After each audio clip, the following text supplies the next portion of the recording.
episode of Blog Talk TV, the social media inspired talk show that features some of the country's biggest bloggers. That's right, we share the stories of the successes they had with a dose of inspiration and some practical how-to tips to help jumpstart your blogging career. And I'm your host, Bess Auer of GottaGetBlogging.com. And I'm Ben Reed from OrlandoWaterhole.com. And on today's show, we have Jeff Sharon, who is a sports blogger with Sports Talk Florida, and we're going to learn all about what it's like to blog in that particular niche. Yeah, so if you have a favorite sports team that you'd love to blog about and maybe get on the media list, he's going to help you learn how to do that. So we're going to begin with the social media question of the show. And it comes to us from our very own Professor Josh, who had a great question. Where can I find great tutorials for starting out to blog? So if you're someone that really has heard us talk about blogging but not sure where to continue to learn, where can you go? Well, I'm going to give the company line of go to GottaGetBlogging.com. They produce this show, so I kind of have to say that. So they actually have some great tutorials on there. For the beginner, the intermediate, and the advanced blogger, they take you through learning how to blog, and then they talk to you about how to monetize your blog. So when you're ready to move from just being a hobbyist to a professional, they can help you out. Mm-hmm. What about you? So when I first started, I had a whole bunch of resources I went to. So ProBlogger was one of those where every day you had a daily tip and a story. And I just started to archive by topic some of my favorite things that I wanted to learn from them. So that was where I got started. Copy Blogger, we've heard talked about in other shows. That's another great one. And then Social Media Examiner. Oh yeah, they are great. They sometimes do a twist of if you're promoting a business through social media, how to do that, but also just great tools. And so there's a website, but there's also a podcast that they have bringing different guest speakers. I do not listen to the podcast. I need to. Yeah, Social Media Examiner. And then another great one, if we're speaking of podcasts, is Marketing Profs.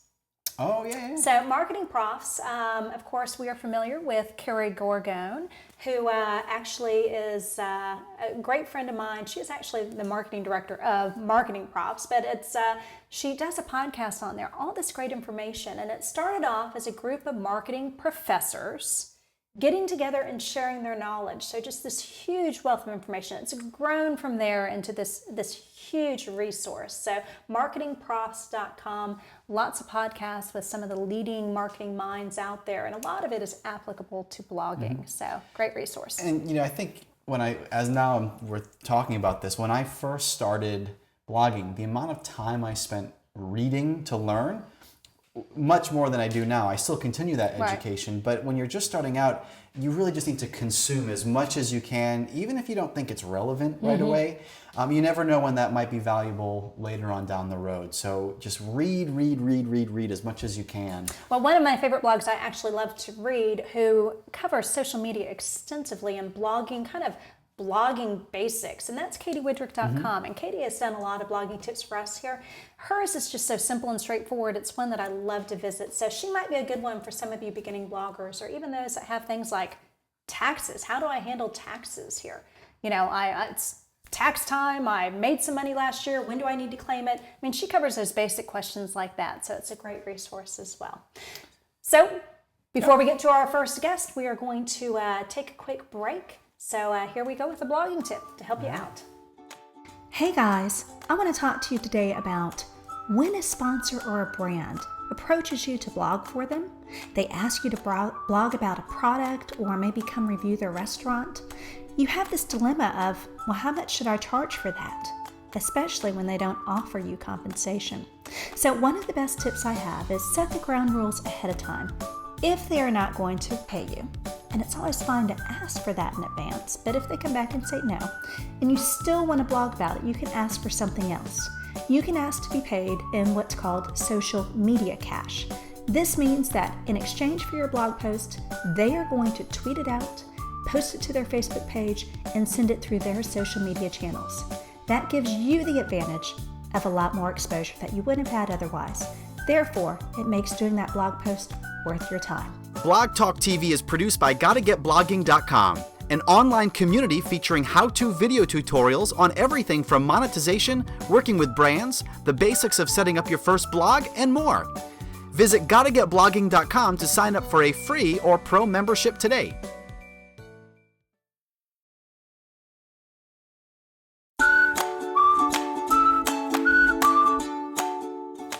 Jeff, welcome to the show. Thanks for having me. We're so glad to have you. Thank you for saving me just then. I didn't know we were filming. Waste no time. We're jumping right in.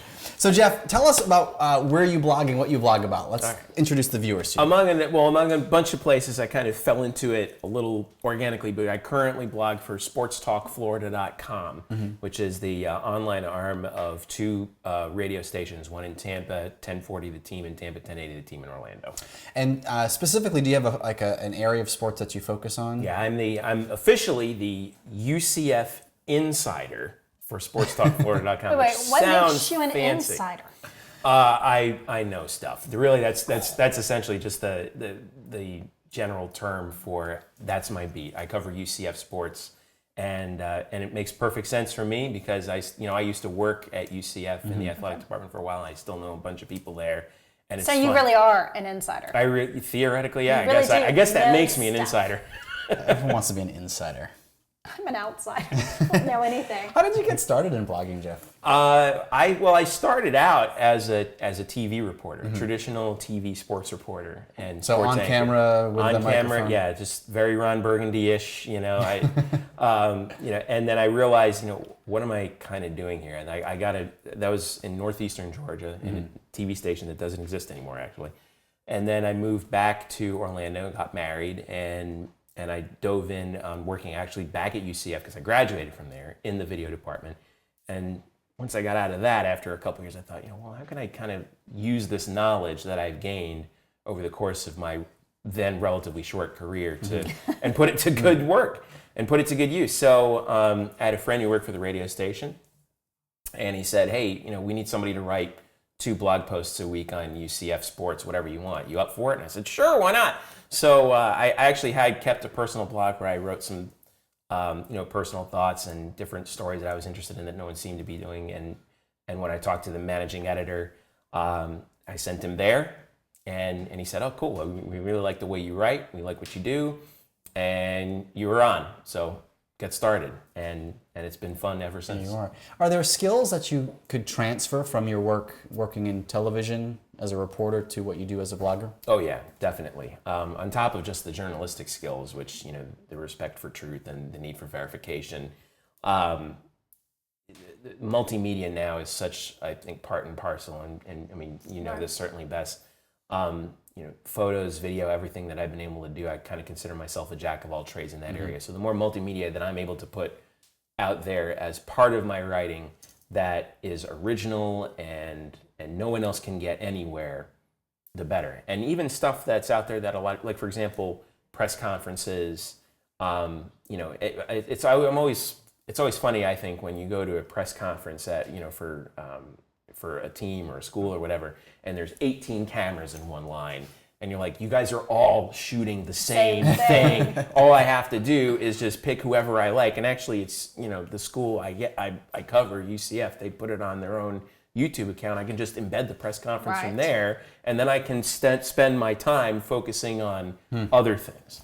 That's what's made that's how the media world has kind of changed. So I want to go back real quickly. You said the journalistic values of making sure you verify. Do you see that as a problem? I've heard some other people kind of voice that bloggers, because bloggers come from all walks of life, they may not have had a journalism background. Do you think that's sometimes a problem, that sometimes bloggers rush to print things or post things without truly verifying? On occasion, yeah. I've seen that, firsthand in a couple of places. And, everyone kind of has to set their own standard. I went to journalism school. I went to grad school at Syracuse. So I was taught by some of the best, traditional journalism teachers that you could find at the Newhouse School. So I'm kind of a little more old school on that. On the other hand, my standards are going to be different from some other guys. Ultimately, what it comes down to is the readers. Right. Do the readers, place stock in that? I may have pieces of information that someone else may want to run with, but I can't run with it because I've said that I'm not going to unless I've gotten it from X, Y, or Z. And so I would rather, my MO has always been, I would rather be right than first. Right. Because if you're wrong, I come from, in TV news, if you're wrong, you lose your job. In blogging, you lose your credibility. That's basically just like you losing your job. And you get smeared on Twitter. Yeah, exactly. Well, I get smeared on Twitter anyway. You do. You have some haters on Twitter. I do, yeah. Well, I mean, when you're a sports reporter and you write something that people that are the fans of the school or the team or whoever, that they don't like, all of a sudden you're negative Nancy, right? Yeah.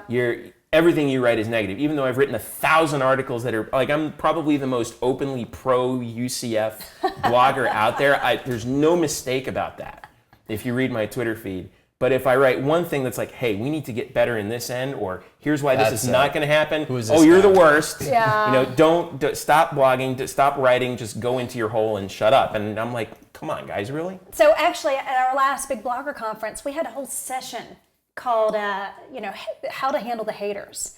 And it was actually a very well attended. I think there's a lot of people, social media today, anybody can say anything about you. You have cyberbullying, you have just the haters, the people, and they can do it anonymously. How do you handle that? Do you have any tips for our bloggers that might be receiving some of that? I have 3 rules. Okay. Number 1, don't engage the trolls. Number 2, don't engage the trolls. And number 3, don't engage the trolls, because they're out there. They're gonna say whatever they want. You focus on what you have to do. How they react to it doesn't matter. It's what if you know the truth, you stick with it. You stick by it.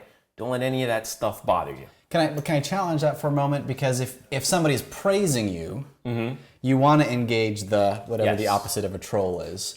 So isn't it kind of like that fair and balance? Like I'll take the good, but I mean, yes, there's a line if they're really bad and negative, but don't you want to just say you acknowledge their bad words? I mean, I have a very hard time trying, when I see someone who writes like, this is total baloney, and I'm like, of course they don't use the word baloney, but it's all I can do to keep from like writing something in fury back at them, and the steam coming out my ears, and my wife is like, what's the matter with you? But it's like that, the angel and the devil on the shoulder, and you're like, okay, I know that this person is saying this because they can't handle the truth, like Jack Nicholson said in A Few Good Men.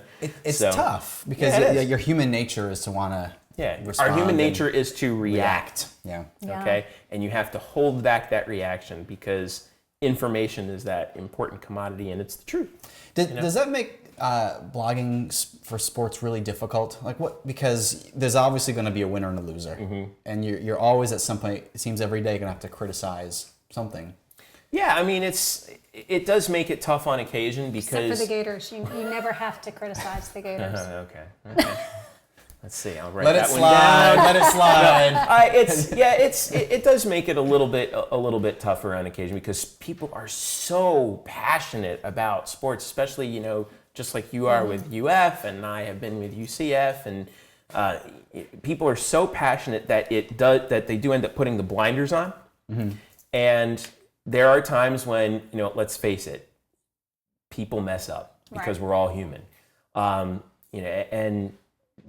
you just have to be as objective as possible in evaluating that and say, look, I know that you guys aren't going to hear about this. This is the truth. And also transparency is a big part of that too.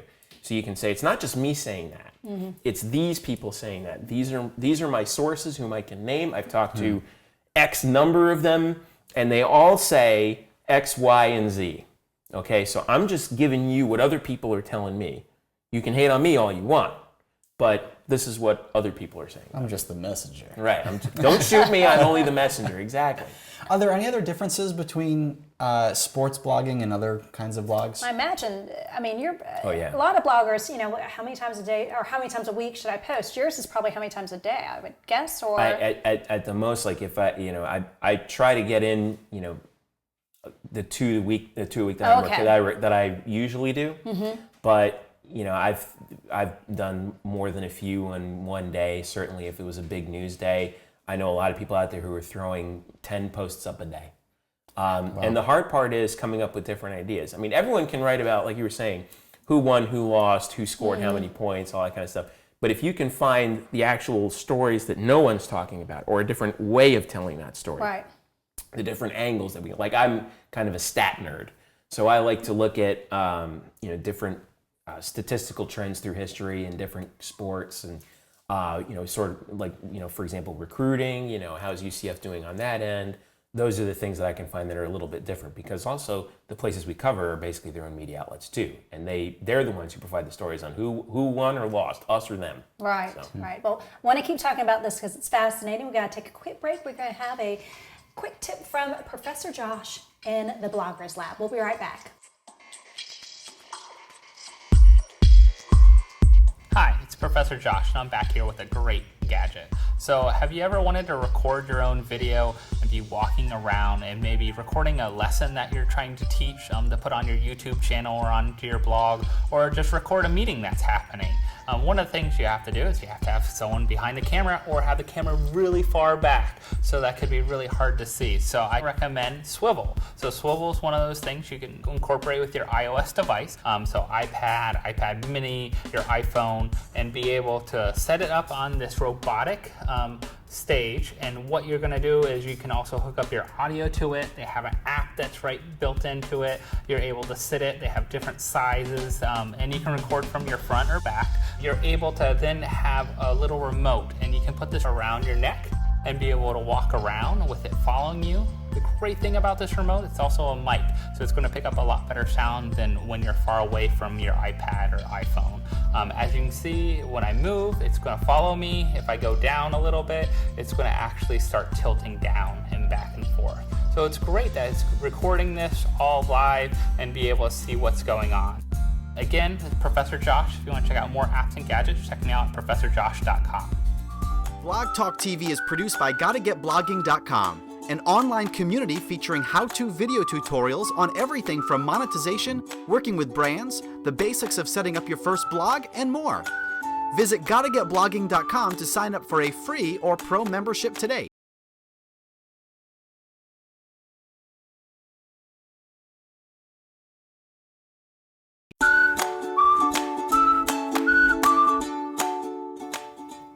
We're back with Jeff Sharon from Sports Talk Florida, and we were talking before the break about creating content. And I'm curious, in the sports world, how do you go beyond who won, who lost, which is necessary to write about when you write about sports, but then to get creative angles on things? That's the hardest part of it, is getting creative and finding out what kinds of stories you can tell that are kind of in the back and you can actually do.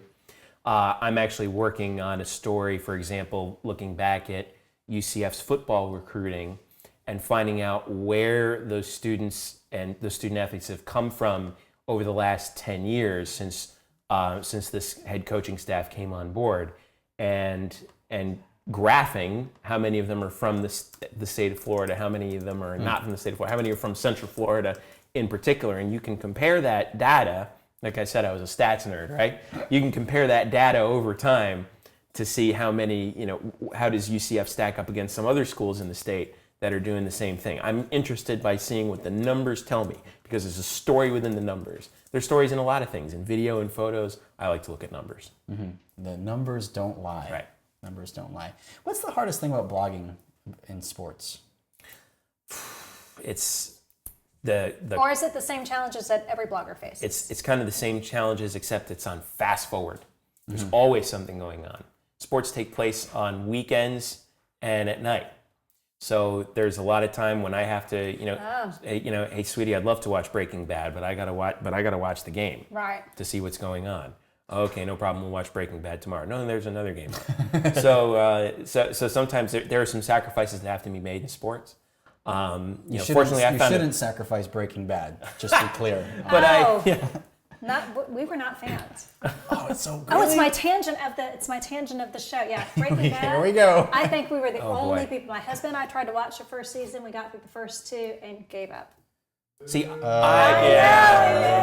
out. See, missing all right, out. I liked it. I didn't love it. Okay. I liked it, but I didn't love it. See, you've got to look at the totality of the show, and you see the transformation of, anyway. Oh yeah, that was great. So what advice would you give others that are interested in blogging for sports? Blogging about sports. Yeah, if we have a blogger that maybe is an avid sports fan, how would you advise them to get into the sports world? First thing is you have to know how to put aside your fandom first. Okay? Good tip. Because that can cloud your judgment. The second thing is write early, write often, And the third thing is try and find things that no one else is writing about. For example, if you're just going to write about, the Baltimore Ravens, well, there are a gazillion blogs out there that write about the Baltimore Ravens. Okay, how's yours going to be different? If you can find that out and you can find that niche, then what you're doing is you're giving the audience something else that no one else can give them, and that's newsworthiness. That's real. That's something that it can be quantified because you'll see your hits go up because you're telling the story that no one else is telling. But the value of that, the news judgment that you gain from that, is invaluable. Great advice. Great advice. So, where can we find you online? Where can we get everything about you? I am on Twitter at Jeff_Sharon. You can follow what I write on sportstalkflorida.com, also Sports Talk FLA on Twitter as well. And all-time favorite sports team is? New York Giants. I was born 3 miles away from Giants Stadium. Oh, wow. Cool. So yeah, they are my Tom Brady has won 4 Super Bowls. He's lost 2 to us. We always have that on him, so I'll take it. Love it. All right, we're going to close the show with our favorite segment, Show and Tell. Yeah, look at that. You get so excited. No prompting involved. This is where we highlight our favorite tweets, blogs, apps, gadgets, anything that's really fun for you to find out. And if you have something that we should check out, you can email us at info@gottagetblogging.com. But first, I would like to share something. Go. Okay. It is a website called colorschemer.com. So COLORSCHEMER, Color Schemer. We'll put the website up there. And when you're just starting a blog, and you're trying to figure out, what should the graphic design look be? What should the colors be? I'm not a graphic person, but this helps you. You can pick a favorite color, and then it will give you other colors that match within that same look. So you can get a nice palette of different colors to use in your fonts and in your design and all of that. So if you're building a website on your own and you don't have a graphic designer helping you out, this is a great way to get started. It's helping you with picking some of my favorite colors. Can y'all hear the little pitter patter?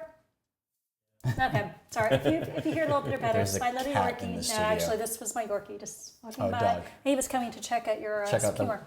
Check out the color schemer. So, do you have a show and tell first, or you've got something? Yes, I do. A self-plug, if you guys don't Go mind. for it. Go for it. Aerothusiast.com. It's a portmanteau of aerospace enthusiast, and that's me. That's my side blog that I actually do. When I was a kid, right.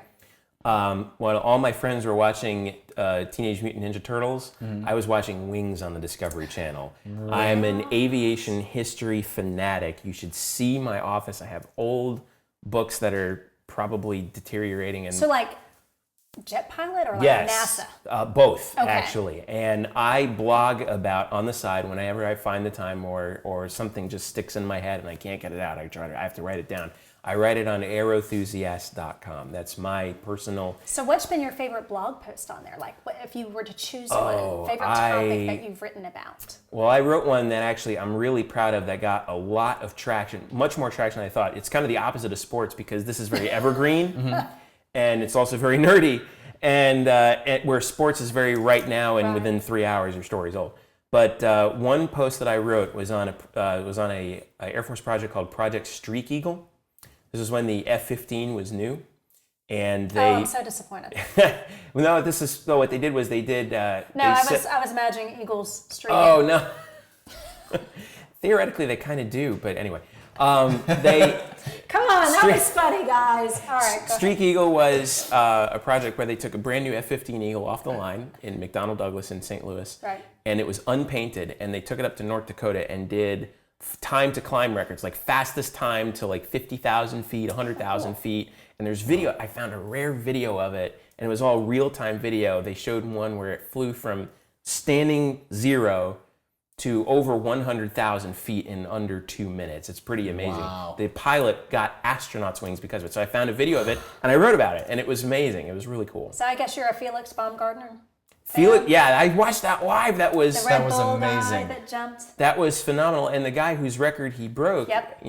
was Joe Kittinger, Yep. who he did that back in the 50s, Yeah, and he's from Central Florida. Without all the technology, amazing, Right. amazing. So Do we have to take a break? Are we done? We're almost time to wrap up. So one last time, where It's can we gone so fast. where can we I know. find you online? Jeff_Sharon on Twitter, and also, by the way, if you're interested, Aeroenthusiast on Twitter as well. I'll check it out. SportsTalkFlorida.com for my UCF insider stuff. And Bess? You can find me at Bess_hour or at gottagetblogging.com.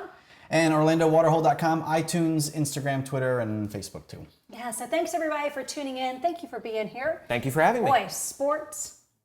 No, I won't say nerdiness because Go ahead. I own am it. one of those space geeks too. I love it. So both spectrums. So thanks for being here. We'll see everybody next time. So Christmas time.